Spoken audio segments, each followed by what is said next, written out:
Boldwood presents Wartime Comes to West India Dock Road, written by Renita de Silva and read by Nikki Patel. Prologue. Paddy. 1940. Paddy dreams of home. Ballinacurra, County Cork, Ireland. Lush, rain-bejewelled fields stretching as far as the eye can see. Long, lazy summer days spent playing with the other village children, mud fights on the riverbank, hide-and-seek and make-believe in the harbour, the exotic perfumes of distant lands wafting on the ships coming into dock. Perhaps that was when he decided he wanted to leave, jump on one of those ships and see where they took him. For he was a dreamer, was Paddy. He longed to see the world and what it had to offer. He had never been happy staying in one place, even one as safe and contained and comfortably familiar as Ballinacurra. Restless feet and restless heart, his mammy always said, shaking her head sadly. You were born squirming, wanting to escape from the get-go. He is jolted from his homesick musings laced navy with regret by a high-pitched keening, scarily familiar, the sound of his nightmares. On and on it goes, loud and insistent, screaming danger. And now, instead of the sparkly, emerald, peaceful and welcome, although ache-inducing visions of his homeland, other gory images, ones he's tried and failed to forget, assault him with remorseless persistence. His friends and fellow infantrymen, lying bloodied and limbless in foreign soil, eyes open yet unseeing, faces frozen in painful grimaces, some gravely wounded, their life force draining onto enemy ground as opposed to the beloved earth of home, colouring it the deep crimson of what might have been, with their last breath calling out to their mothers, their wives, their lovers, their children. No. No, no, no. Soft arms around him, the perfume of roses and love, his mother's scent, reminiscent of childhood and comfort.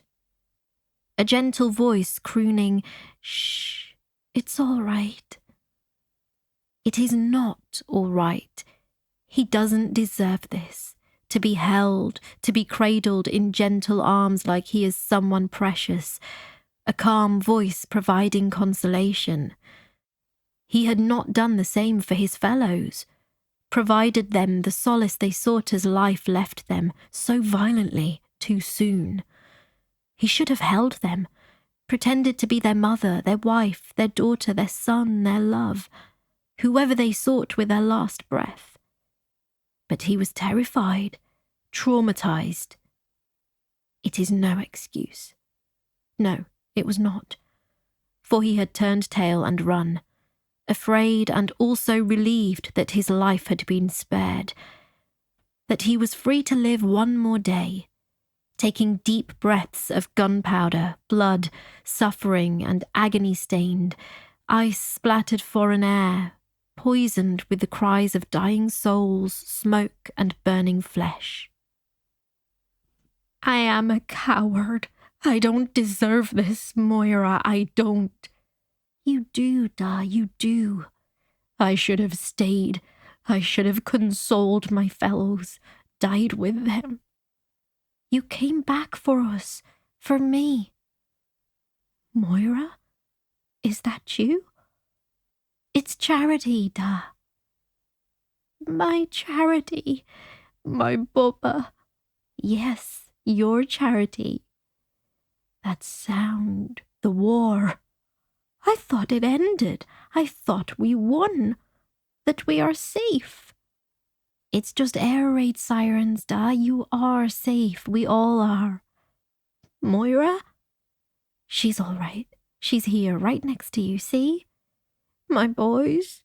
Your brothers? They are here too. Da, we are safe. He hears. His boys. He is being rocked, comforted in his daughter's arms. When did the tables turn and it became her, his child, soothing him? You are pathetic.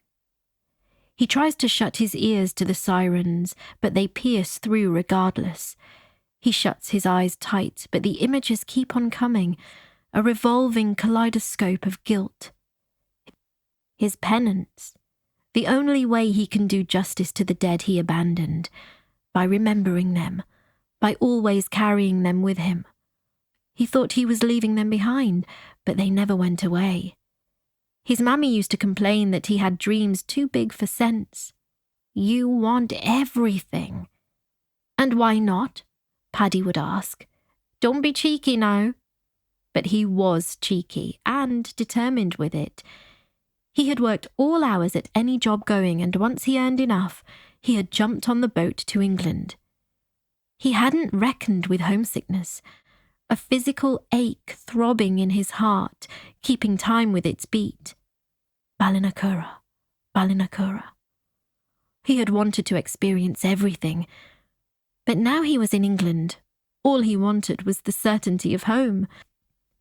But he couldn't go back with nothing to show for it. And so he stayed, even though he was miserable. And then he met Moira. Beautiful Moira, who was also missing home so much that she had turned to God, hoping he would cure it. But instead, she would whisper to him during their first heady days together, the happiest days of his life, in her sweet voice that brought to mind the morning mist draping the hills behind his childhood home. He sent you. They rented a room on West India Dock Road, for the docks reminded Paddy in some small way of his hometown, and, what was more, they housed a thriving Irish community, their speech carrying the rhythm and cadences of home. They worked hard, he and Moira, and they made plans for the future. With Moira at West India Docks, restless Paddy was finally ready to put down roots. So when the tall house came up for sale on West India Dock Road, he and Moira scraped together the deposit for it. There were always sailors at the docks looking for a place to stay, and so, with far too much space for the two of them in the house, they lived in the room next to the kitchen and rented out the rest. Thus began the Paddy O'Kelly Boarding and Lodging House. It should be the Paddy and Moira O'Kelly Boarding and Lodging House, he'd said to his wife, and she'd laughed, that infectious giggle that he thought of as angel song, a host of divinity celebrating, and said, "It is a mouthful, so it is, Paddy, leave it be." "Mammy, would you look at me now?"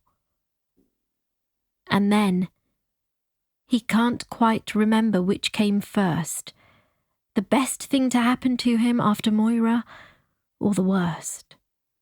Charity. Beautiful, bonny Charity. Or the war of 1914, the war they said would end all wars. Paddy, young and idealistic and fired up by patriotism, wanted to do his bit, for his country and his fledgling family, and so he signed up.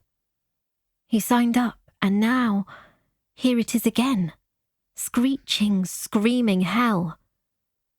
"It's all right, we're safe," his daughter says in her calm voice, so like Moira's. For a brief moment, in his mind's eye, he sees the hills behind his childhood home in Ballinacurra, shrouded in a lace of morning mist, enchanted and ethereal. Then it shatters into 1,000 pieces, the beautiful memory, momentarily soothing, shot through by the relentless screeching which splinters his heart, his sense, his rationality. "You don't deserve to be soothed," they cry, his dead comrades. "I don't." "It's all right, his daughter's tender arms, her gentle kindness. It is too much. It is not all right. He's brought children into a world sundering apart once again. Nothing is all right. Nothing.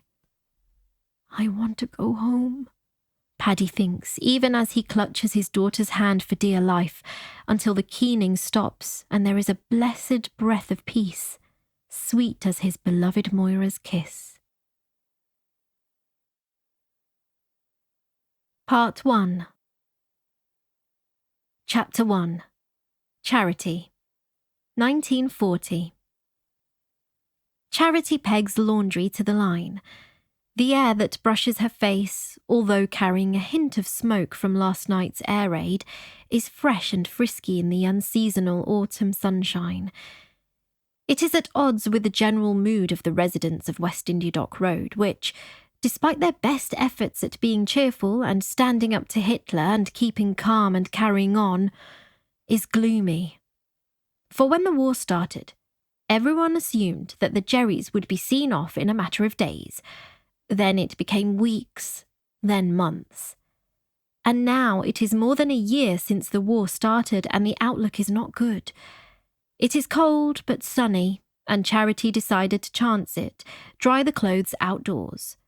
The sprinkling of morning frost they woke up to has been chased away by honeyed sunshine, making even the rubble, all that is left of number 57, which took a hit during the relentless air raids they've been experiencing, glow and sparkle like treasure. Thankfully, Mrs. Devlin, whose house it was spared as she was taking shelter in the underground station along with the other residents of West India Dock Road. But all of her precious mementos and keepsakes by which she remembered her sons and husband, whom she had lost in the First War, went up in smoke. "They were priceless," she sobbed. "Irreplaceable." "Edna," Mrs. Kerridge soothed, "you carry your loved ones here." She placed a gentle hand on Mrs. Devlin's heart. "They are always with you." The matrons of West India Dock Road, kind-hearted, but everyone knew not to be messed with, had taken charge, sending the housing officer packing. "No, our Edna will not bed down at the school until you find somewhere for her to stay. She already has somewhere. She is staying with me," Mrs. Neville declared firmly. Even though she had no teeth at all, nobody knew why. Charity's youngest brother, Paddy, maintained resolutely that it was because she was a witch, and witches had no need for teeth when they had spells and could brew potions. She could get her point across very clearly indeed when she chose to. "Rather Mrs. Devlin than us," Charity's brothers shuddered. But despite Charity's brothers' reservations, the arrangement has worked very well indeed. Both women were lonely, Charity knows, and would have gone to their graves without admitting it. But now they have company. They are thriving.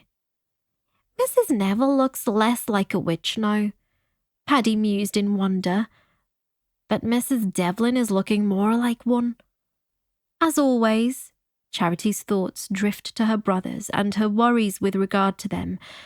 Since the incessant and continued air raids, she has broached the subject over and over of sending them out of London to safety.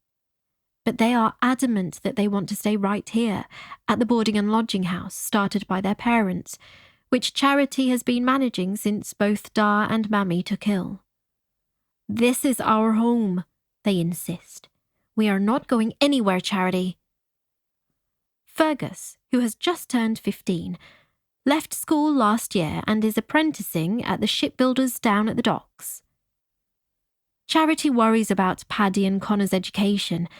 At 10 and 11 respectively, they need the structure school lends to their day, not to mention the learning. But educating children has, understandably, taken a hit since the war, what with teachers signing up and children being evacuated and school buildings requisitioned to house all those displaced by the air raids. Charity shakes her head to clear it. Ah well, what will be will be. They are here, all together and making the best of their circumstances. And truth be told, she would miss her brothers something terrible and worry about them if they did evacuate. She does not know how those mothers and sisters and daughters and wives deal with their loved ones at war. She sees them bravely smiling and carrying on even though they are worrying every minute of every day, hoping for the best while dreading the worst. "Charity, I have a confession to make." Paddy, the youngest of the O'Kelly siblings, given his father's name, for by the time he came along, neither of Charity's parents had either the energy or the inclination to think up something new, had come to Charity looking very glum indeed just after the war started. "What is it, my love?" Charity asked, setting her pencil down. She had been trying to do the dreaded accounts and was glad of a break from them. She squatted down to Paddy's eye level and gathered him in her arms. He was still young enough to let her do so. He smelled, as he always did, of dirt and mischief and that sweet scent that was uniquely him, and she breathed in deeply of it, even as she felt a skein of anxiety knot her spine. For the scrunched-up face and the frown lines between his eyes were very unusual for her happy-go-lucky brother. "I have not been saying my prayers like the nuns said I should every night before bed. Is this why the war started?" He looked so upset, tears sparking in his eyes. Her heart went out to him, even as gently she kissed his worry lines away. "No, my love. God sees your heart, and I promise He has forgiven you for not saying your prayers. Shall I tell you a secret? I forget often too." "But the war—" "You knew the war was coming, didn't you? We all did. The papers were full of it, weren't they?" "But it started the week I didn't pray," Paddy said. But his tears had stopped now, and the frown lines had disappeared from his face. "It started because Germany invaded Poland on September 1st, my love, and Britain couldn't sit back and do nothing. We can't let one country take over another anytime they feel like it now, can we?" And now, Paddy smiled, that full beamed glow that lit him up, and Charity's heart swelled and she hugged him tighter. How she loved this child. But then his brow furrowed again. "Charity?" His voice a whisper against her chest. "Are we going to die?" "Well, we all will one day when we're old and grey, but not now. Don't you worry," she said firmly, keeping her fingers crossed even as she prayed in her head. "Please, God, let it be so, where my brothers are concerned." She held her brother at arm's length and looked into his eyes. "Paddy, you know that all the able-bodied men in this street and all over the country have signed up to fight, don't you?" He nodded solemnly. "They will win this war and will not allow you or any of us to die." She kept her gaze steady, hoping her eyes did not convey her fears, her worries, even as she continued to cross her fingers behind her back. "But they might die." "They might, and they know this.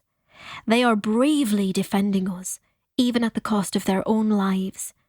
And we all will be doing our bit here, Paddy, all right?" He nodded, but still looked worried. "Fergus says he will fight too." "Well, he's too young, so don't you worry, my love." Paddy nodded again, gravely. Then he threw his arms around Charity, planted a kiss on her cheek, and was gone. Charity had sighed, stood up, and returned to doing the accounts, but her heart was not in it.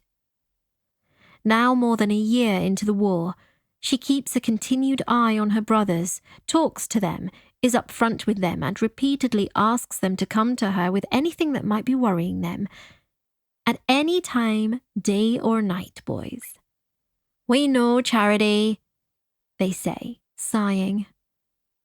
But Paddy, and indeed all of Charity's brothers, seem to have accepted, in the way of children, their changed lives, the rationing and lack of food, the constant danger and continued uncertainty, and, recently, the nightly air raids, the fragile precariousness of their existence, and for this, Charity is grateful. Charity waves to Mrs. Boone and Mrs. Ross from the tenements opposite, who are also pegging their washing on the line, taking advantage of this sudden and rare blessing of sun. Mrs. Ross looks beaten. She has already lost her daughter, who had joined the Women's Auxiliary Air Force, to the war. She was one of the first on the street to receive the dreaded telegram. "She wasn't even in active combat. She was working at one of the military installations on the home front," Mrs. Ross had cried, her face pale as fog with shock and upset. And she hasn't heard from her son since the Battle of Dunkirk. Charity shivers even though she's wrapped up warm. When the Belgian army surrendered to the Germans at Dunkirk, British troops were rushed in, among them good men from in and around these docks. The Germans won, and several British destroyers and ships were sunk and bombed, and thousands of men lost their lives. A major evacuation process ensued to rescue the British divisions stranded behind defensive lines. It was precarious and involved, with many dying on the beaches at Dunkirk and others being captured, but some of the men from around the docks have, thankfully, made it back, looking lost and tired, hollow-faced and haunted-eyed, but appearing relieved to be home. Hundreds of civilian vessels, from fishing smacks and cockle boats to lifeboats and sailing barges, trawlers, passenger ferries and yachts, answered the Royal Navy's call for help and crossed the English Channel. They sailed from Ramsgate all the way to Dunkirk, Mr. Stone had said. Mr. Stone and his friend and chess opponent, Mr. Brown, were veterans of the First War, but too old to sign up for this one, although, of course, like everyone else on the street, they were doing their bit to help out on the home front.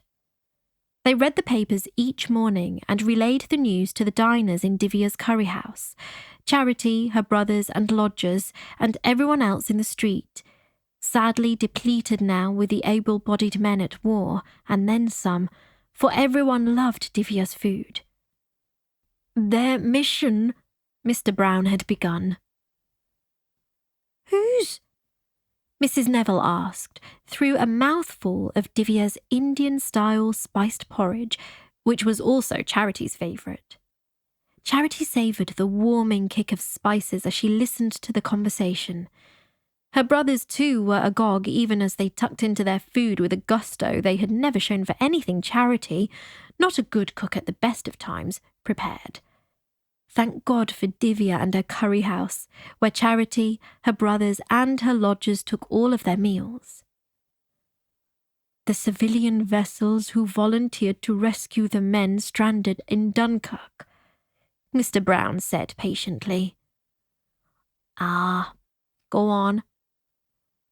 Mrs. Neville nodded regally, although the porridge coating her toothless gums spoiled the effect it had.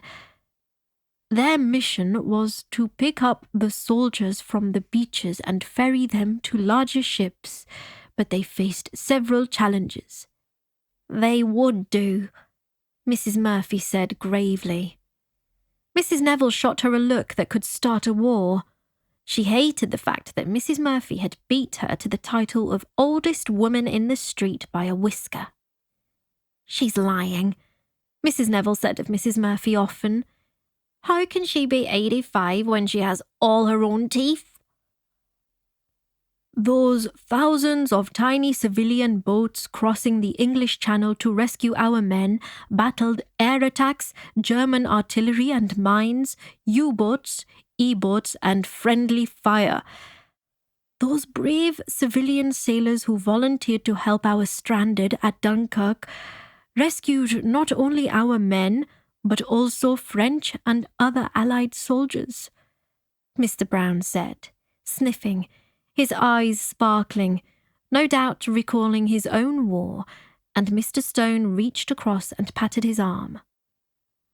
"There's no need to get so emotional just because I've checkmate you again," Mr. Stone declared. Never mind, Mr. Brown. Here's your porridge. Tuck in, Divya said, placing a steaming bowl in front of Mr. Brown, who liked his porridge plain. No fancy Indian spices for me, not with porridge, thank you.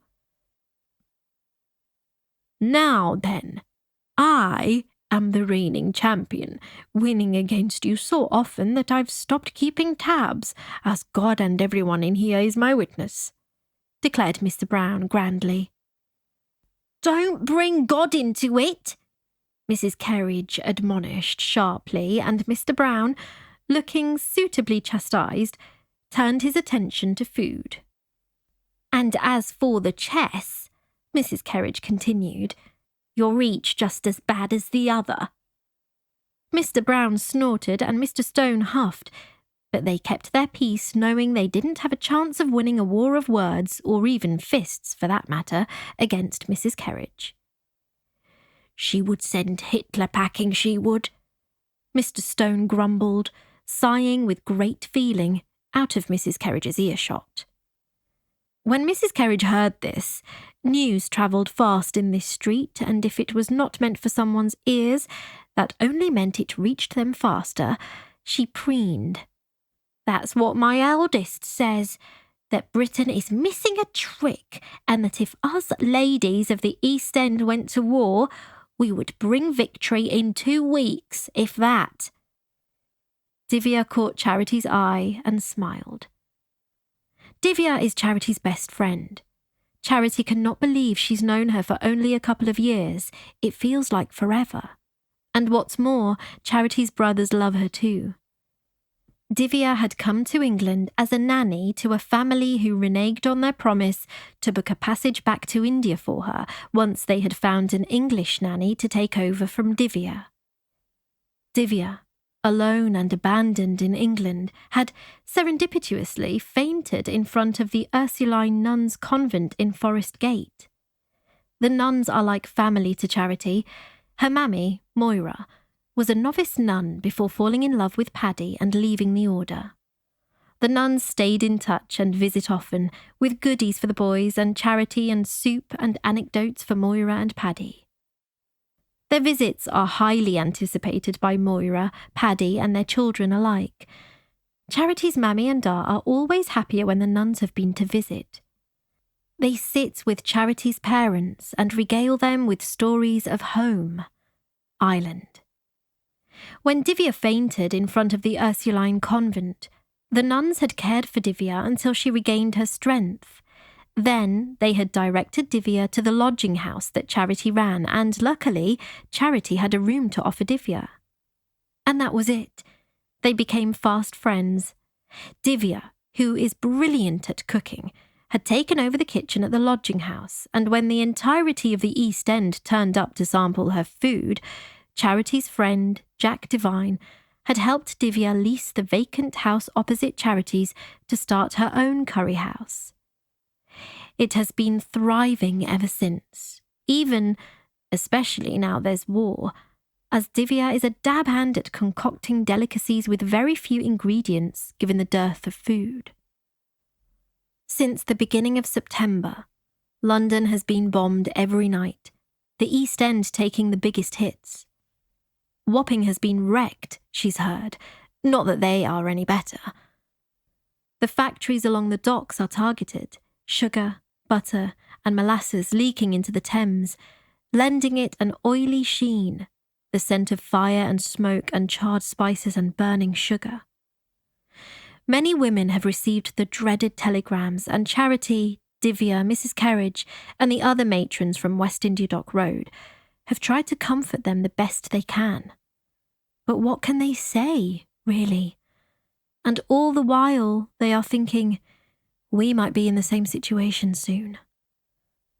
The mothers, sisters, daughters, wives who have lost their loved ones are hollow-eyed as they sip the chicory tea the ladies of West India Dock Road have brewed for them, using their sugar rations that they had been hoarding for a special occasion to make it nice and sweet, the least they can do, even if the women cannot taste or appreciate it.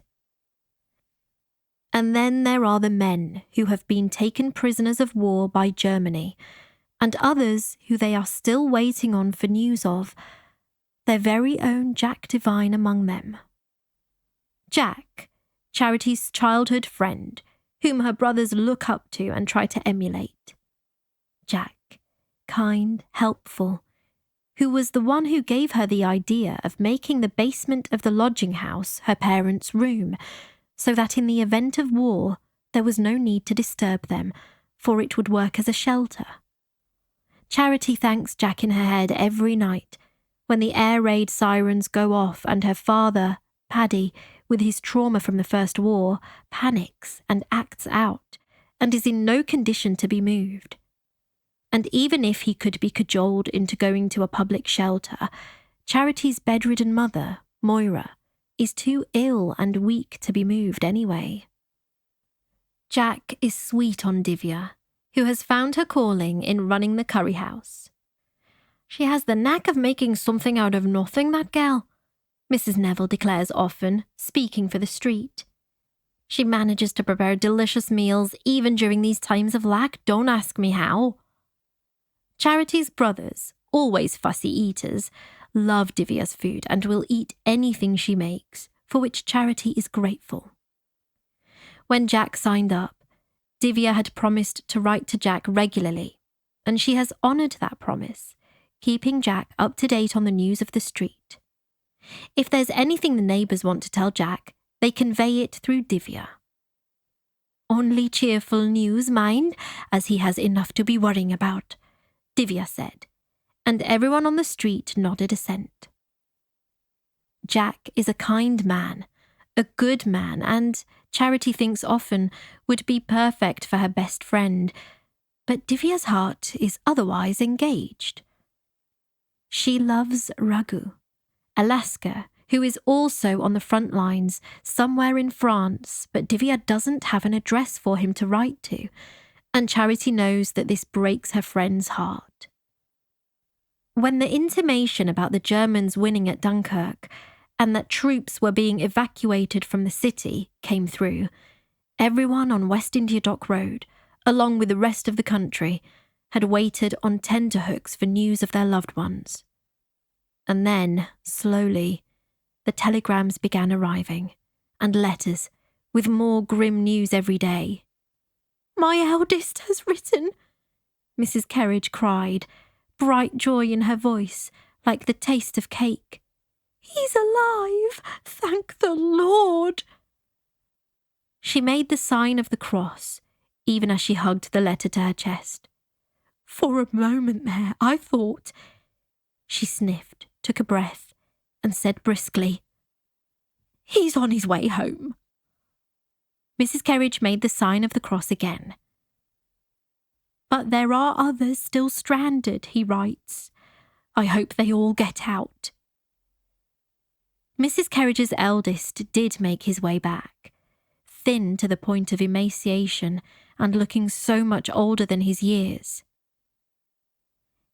"He was unrecognisable, coated in grime when he arrived, even his eyes unfamiliar, no longer sparkling with that irrepressible twinkle, the hint of laughter," Mrs. Kerridge relayed to Charity and the other women of West India Dock Road when they asked after him. "He sleeps for much of the time. He doesn't speak about what he has endured, although I can guess from the heaviness in his eyes, the shadows stealing the light from them. He does not want to go out. 'All I need is to be here, Ma, at home,' he says." Mrs. Kerridge sighed deeply. "But at least he's back." For there has been no news from her younger two, and she is, understandably, worried beyond belief, although she tries to buck up everyone on the street, bless her. Divya, meanwhile, has been worrying about both Jack and Raghu. Raghu she has no means of contacting. Jack does respond to her letters, but since Dunkirk, there has been no communication from him, so everyone on the street is worried as they all care for Jack. Now, Charity sees the postmistress, Mrs. Jennings, who took over the reins when the previous postman signed up. She is so kind and gentle, especially when someone on the street receives the dreaded telegram, her eyes shining with empathy, make her way down the street. Please let there be no telegrams today, Charity prays. Across the road, she sees Mrs. Boone also watch the postmistress's progress with fearful eyes. Mrs. Ross alternates between fear and hope, both flashing upon her face. Much as she is waiting to hear from her son, she is worried it will be the wrong kind of news.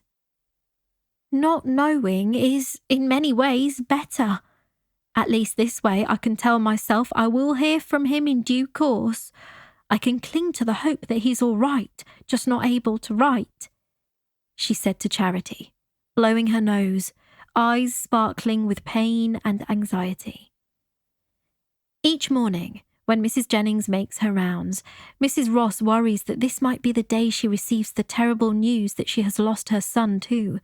Charity knows. This is one of the sides to war that Charity just cannot get used to. The grim news, how a sheet of paper has the ability to devastate lives, forever changing their course. Charity, Mrs. Boone and Mrs. Ross watch the postmistress linger at each of the tenements. Her expression is impassive as she walks from door to door, depositing letters. Mrs. Ross's expression clearing when she has no letters, which means she has another day of hope. And now Mrs. Jennings is at Divya's curry house. Charity waits with bated breath, and she sees Mrs. Boone and Mrs. Ross doing the same. Is the postmistress going to go inside?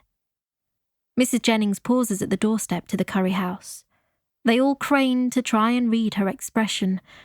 Mrs. Boone opens her mouth, and Charity knows she's going to call to her, ask if there's any news. But before she can, Mrs. Jennings opens the door to the curry house and steps inside.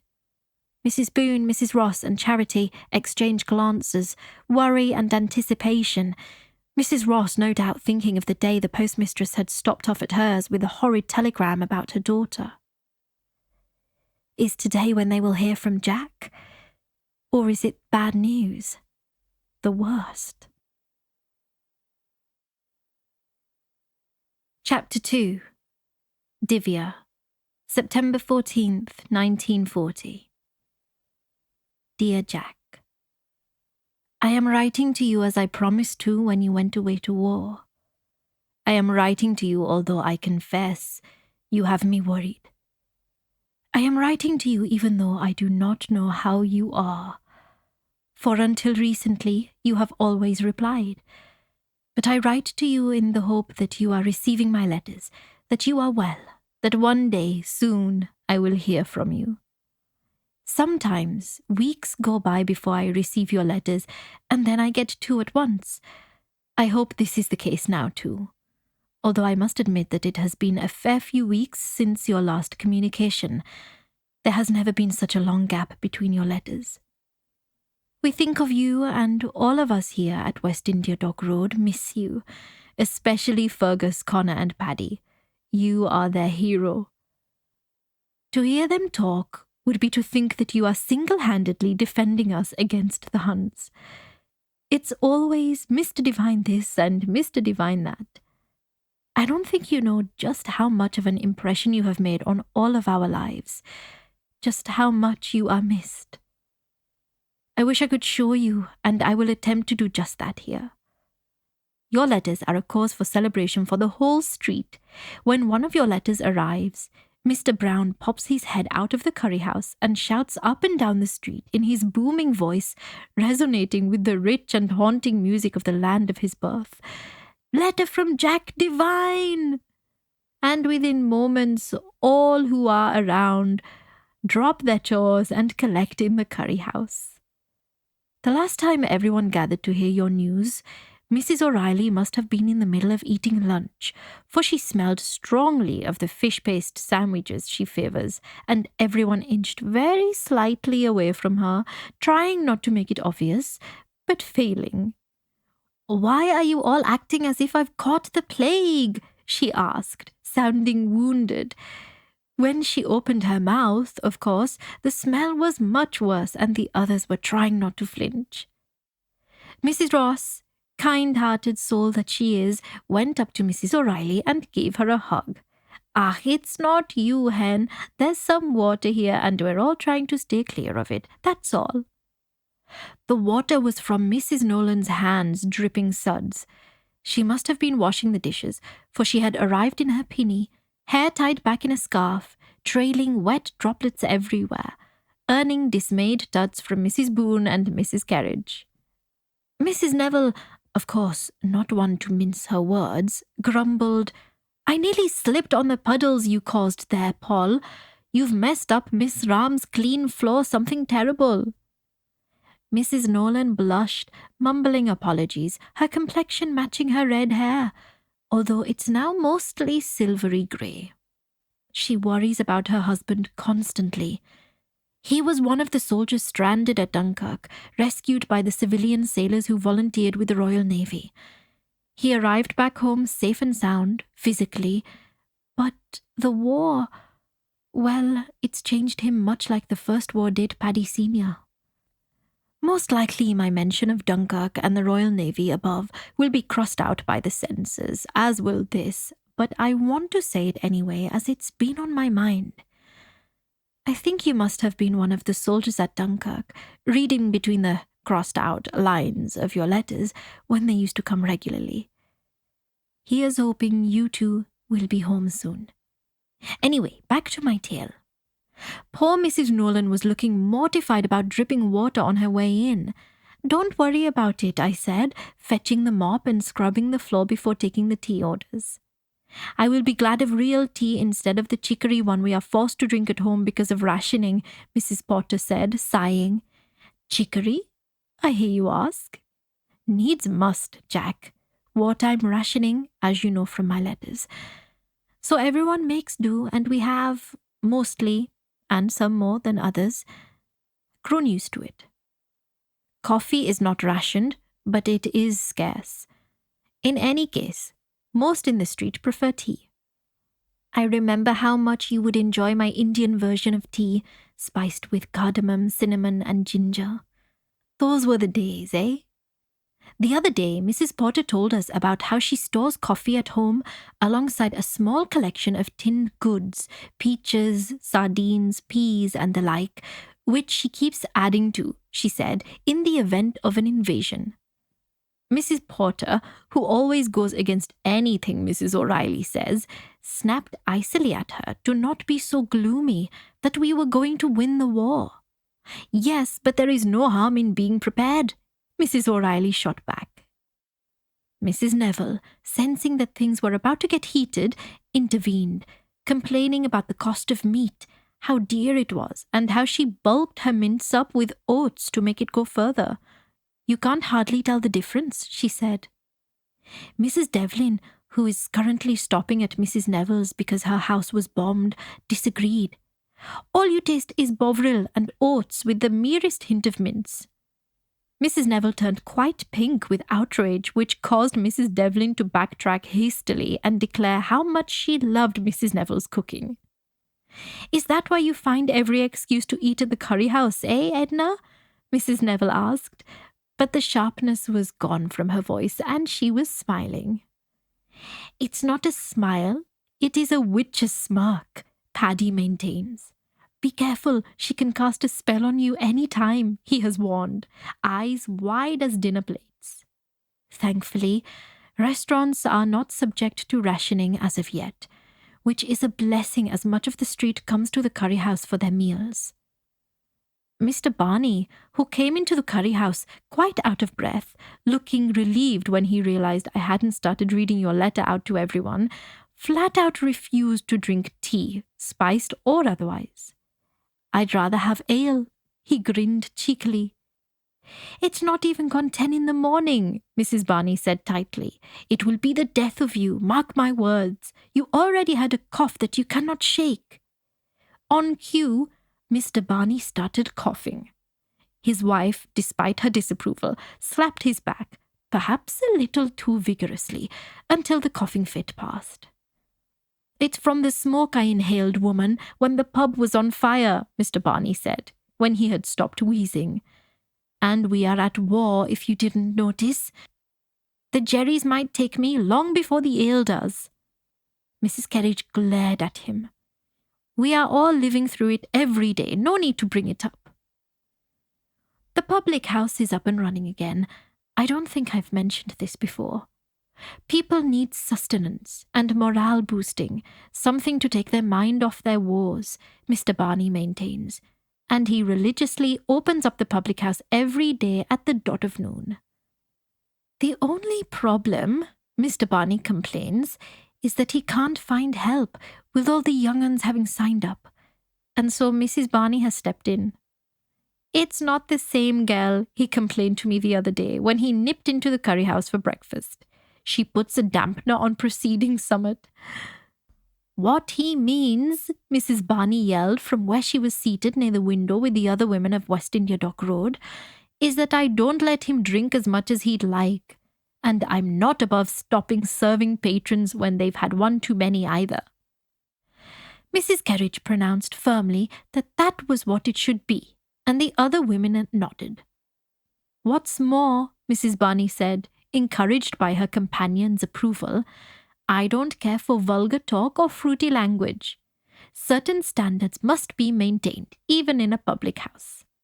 The other women cheered. "Eyes and ears everywhere, that woman," Mr. Barney muttered, face morose as he gulped his glass of water and winced, no doubt wishing it was a tankard of ale. Nevertheless, the public house does brisk business, people needing an outlet from what they see, experience, and live through day on day. The windows dark with blackout curtains, once smoggy dusk settles, sounds of desperate jollity mingling with the pungent aroma of hops. When the sirens sound, as they do every night, the patrons of the public house stagger outside, joining the other residents of the street seeking shelter from the air raids.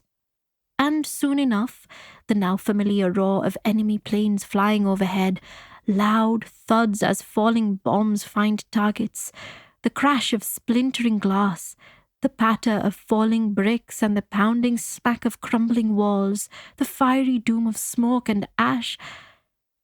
I didn't mean to talk about the raids. My letters to you helped me as much as anything to make sense of these dark times we find ourselves living through. Setting my thoughts and the events of the day down to you in letter form is therapeutic. Trying to find happy snippets of news to tell you helps take my mind away from the sadness we encounter daily. But don't get me wrong.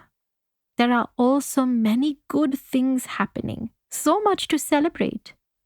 Everyone on the street chips in and does their bit. All the women, including myself, have signed up for the Women's Voluntary Service. We do what we can when we can, helping with the evacuation of children, organizing and maintaining public air raid shelters, and clearing up after an air raid. Often heartbreaking, but sometimes very rewarding. Yesterday morning, I rescued a puppy from the rubble. He was alive, just about, and although we feared he might have been hurt, within minutes he was bounding around and giving our dusty feet an enthusiastic lick. Some of us work as ambulance attendants. We have been trained in first aid. We care for people whose homes were bombed and find them clothing and essentials. We impose blackout restrictions. Mrs. Kerridge is very good at this. We inspect gas masks and make sure sandbags are in place outside large buildings. Mrs. Porter runs a mobile canteen service during air raids and for troops arriving at railway stations and at the port. And when we cannot get out and about, we use any time we might have spare to make bandages and knit and sew clothing, scarves, vests, hats, gloves, and pajamas for soldiers. This is what the women of West India Dock Road do when they congregate here at the curry house, even while listening to your letters. We're always keeping busy. No minute is wasted. These letters to you help boost my morale, as I said. And there is another advantage. My English is improving daily. I have been using the dictionary Paddy lent me. Can you tell? I try to use at least 5 new words that I have learned in every letter to you. It seems the dictionary was gifted by the Ursuline nuns to Charity when she started school, then passed down to Fergus, and from him to Connor, then Paddy, and now I am the proud owner of it. Paddy was very happy to give it to me. Finally, he said, I'm handing something down. Usually, I'm the one who has to take hand-me-downs from everyone else. He sounded quite fed up. Anyway, I was telling you about what happened when your last letter arrived. Oh, it feels like such a long time ago. Here's hoping a letter from you is even now making its way to us. Once I dried the floor, I served the drinks with snacks, potato scones and apple fritters. I'm having to come up with innovative ways to make the most of available produce. Although, as I said already, restaurants are not subject to rationing. Food is scarce and expensive with it. Mrs. Neville grumbled that she was sick of potatoes and nothing else. Nevertheless, she took a generous bite of her potato scone and her face lit up. She turned to me and smiled. Oh, but you make even the humble potato taste delicious. Excuse my boasting, but it warmed my heart. Even as Paddy took my hand and whispered urgently, Miss Ram, she has been doing this a lot recently, I've observed. I think she plans to try her witchy ways with you next. He was so earnest that I hid my laughter behind a cough. These scones are to die for, Mrs. Neville continued through a busy mouthful. Do you have to bring death into it, Gracie? Mrs. Murphy complained. Mrs. O'Reilly reached for another apple fritter and Mrs. Carriage sniffed loudly, turning away. She is perpetually upset.